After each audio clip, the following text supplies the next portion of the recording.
So guys, Mirage G4. Ang issue nito, pan blower, no? Naglolo ko.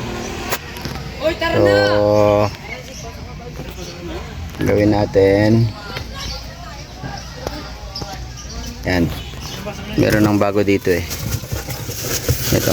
Ano lang to guys, replacement, no? Brand new. Brand new na, replacement.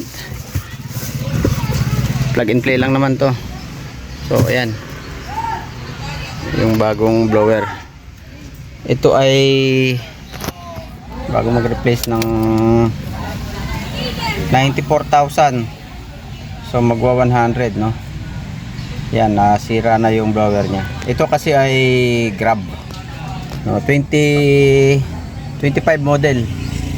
Itong ano na to, Mirage G4 na to.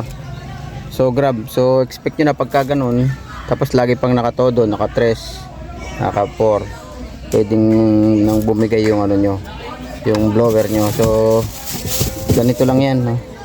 Ang pag ano nyan, tanggalin nyo muna itong glove box. So, hilain nyo lang dito. Yan. Tapos gaganito nyo dito gilid, tsaka yung kabilang gilid. Yan, para bumitaw siya, no? Yan, pag bumitaw na, pwede nyo nang hilain, saglit lang. So pag bumitaw na siya, pwede nyo hilain. Ito, hilain para matanggal siya sa pagkakaklip doon sa gilid. Yun, ganoon. Pati yung kabila, hilain nyo rin para bumitaw siya, no? So saglit lang, hilain ko lang. So ito na po guys, natanggal na natin siya. Ayan na siya. So andun yung blower sa ilalim. Bali ito yung power ng blower. Ito. Yan, so tatanggalin niyo yung clip, no? Yung dito. Ayan, ito. Naka-clip siya diyan. Galit niyo lang. So continue natin guys. Ito pala, meron siyang tatlong tornilyo dito na number 8. Oh, yan. So ito, tatlong tornilyo na number 8. Ngayon, doon sa blower, andito po yung tornilyo. Ayan. Ito yung, yan yung isa. Tapos yung dalawa natanggal ko na yun eh. So tatanggalin nyo lang yan, pati itong, yan, connector nya. So ayan. Tapos tanggalin nyo lang yung tatlong screw. Ayan, oh. Ito. Natanggal ko na yung tawag dito. Tanggal ko na yung dalawa eh. Tatlo lang naman yan. So number 8. Number 8 na socket. So ito na. Ayan. Ito na siya, oh. So ito yung original. Ito yung replacement. Ayan. So yun lang. Kakabit na, tapos testing, no? Pwede nyo rin testingin yan kung gumagana ito. Itong ano, ikabit nyo lang yung socket dito, kabit nyo lang yung socket, tapos paandar rin yung blower. Under na yan, iikot na yan. Check nyo yung socket kung pareha. Yan, pareha naman. Ito original. So ikabit ko lang guys. So yun lang naman kung paano magbaklas, no?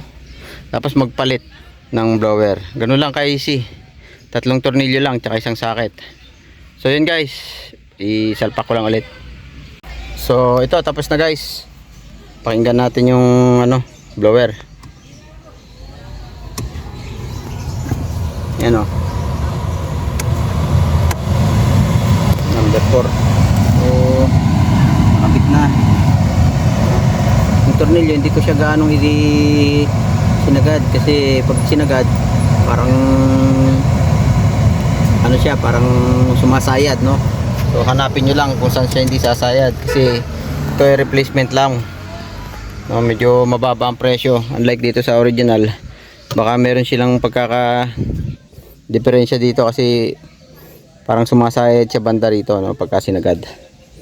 So yun lang, huwag nyo siyang isagad yung tornilyo, at least makakapit yung tatlo, no? Ito wala na ito. So yun lang guys. Tapos yun lang, balik nyo na yun, i-clamp nyo lang dito yun, itulak nyo lang. Tapos ganun lang kasimple.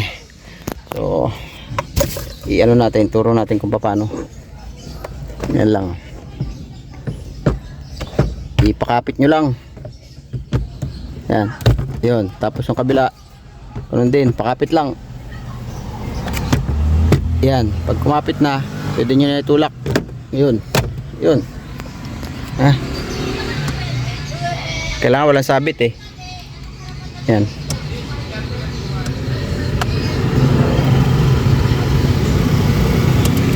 Yun. Yan. Okay na. Alright.